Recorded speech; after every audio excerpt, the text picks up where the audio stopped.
आई हैं और आप इस बुक से किस तरह से जुड़ी और आपका एक्सपीरियंस इस बुक को लेकर कैसा है? तो ये एक बढ़िया बुक है, एक तरह से स्ट्रक्चर प्रोवाइड करता है उन महिलाओं के लिए जो एवरीडे वर्क प्लेस की कॉम्प्लेक्सिटीज का जिन्हें सामना करना पड़ता है और डे टू डे बेसिस, चाहे वो ऑफिस पॉलिटिक्स हो, बॉस से कैसे डील करे, प्रमोशन के बारे में किस तरह से बात करे, how to present your side in front of your bosses, in front of your employees, ये सारी चीजों के बारे में डील करता है और ये चीज बहुत जरूरी है। पिछले एक दशक में ऑलमोस्ट जो महिलाएं हैं वो कॉर्पोरेट वर्कफोर्स में बढ़ती जा रही है, उनका नंबर, उनकी संख्या बढ़ती जा रही है।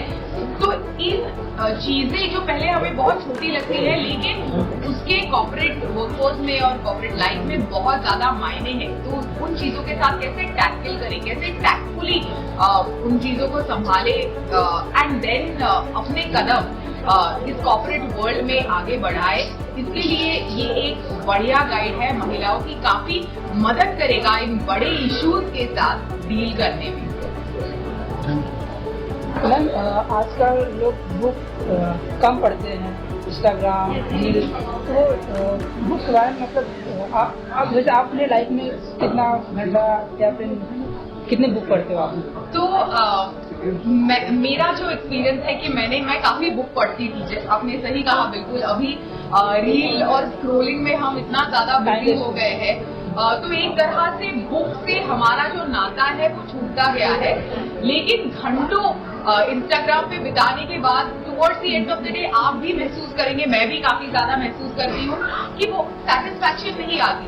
तो इस साल का, खासकर 2025 का मेरा रेजोल्यूशन है कि कम से कम सोने से पहले आधा घंटा बुक पढ़ो, कोई भी किताब, कोई भी बुक उठाओ, फिजिकली उठाओ, ना कि आईपैड पे या फिर किंडल पे, फिजिकली किसी भी किताब को उठा के एटलीस्ट 30 मिनट सोने से पहले डिस्कनेक्ट होके अपने सारे सिस्टम से, अपने लैपटॉप से वगैरह डिस्कनेक्ट होके बुक पढ़ना, this is at least my resolution. और ये सही किताब लॉन्च हुई है right at the start of the year, फरवरी में, तो ये बहुत अच्छी चीज है और मैं I am looking forward to doing that for the rest of the year as well.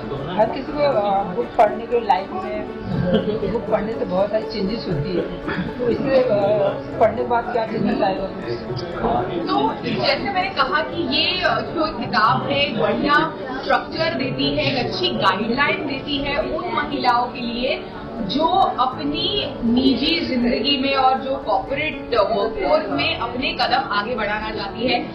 उनको वो जो एक दायरा है उसे पार करके लीडरशिप पोजीशन में जाना है, उनके लिए अच्छी गाइडलाइन बन सकती है, क्योंकि कई सारी छोटी छोटी चीजें वो छोटी नहीं है, मतलब आपके कॉर्पोरेट जीवन में काफी ज्यादा मायने रखती है, उन चीजों के साथ ये बुक डील करती है, जैसे ऑफिस पॉलिटिक्स, अपना प्रमोशन किस तरह से मांगे, अपनी बात साफ तरीके से अपने एम्प्लॉयर के सामने किस तरह से रखें, इस चीजों के बारे में बात करते हैं, इन चीजों के बारे में। तो इसलिए एक अच्छा स्ट्रक्चर देती है उन महिलाओं के लिए जो ये करना चाहती है अपने कॉर्पोरेट लाइफ में। ये महिलाएं के लिए है, मेल के लिए भी है?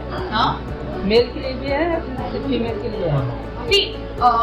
मेल को मेरे हिसाब से इतनी ज्यादा प्रॉब्लम नहीं होगी, जैसे लेकिन हमारे देश में एक चीज हम लोग ने देखी है कि जो महिलाएं हैं वो घर का भी काम करती है और बाहर जाके कमाती भी है। कई तरह से हमारी कई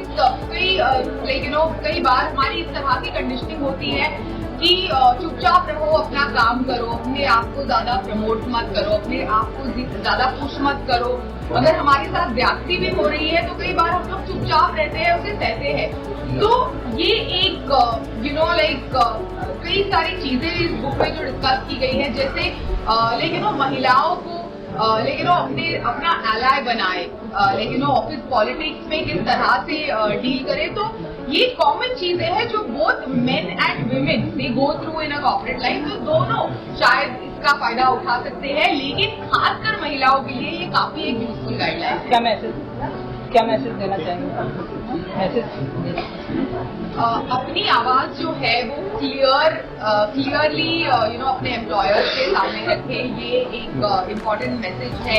किस तरह की क्लैरिटी, किस तरह के फैक्ट्स के साथ अपने आप को आपको कॉर्पोरेट वर्ल्ड में पेश होना चाहिए, ये एक इम्पॉर्टेंट मैसेज इस बुक में है। तो ये सारी चीजें बहुत बखूबी इस बुक में डिस्कस की गई है। Thank you. Thank you.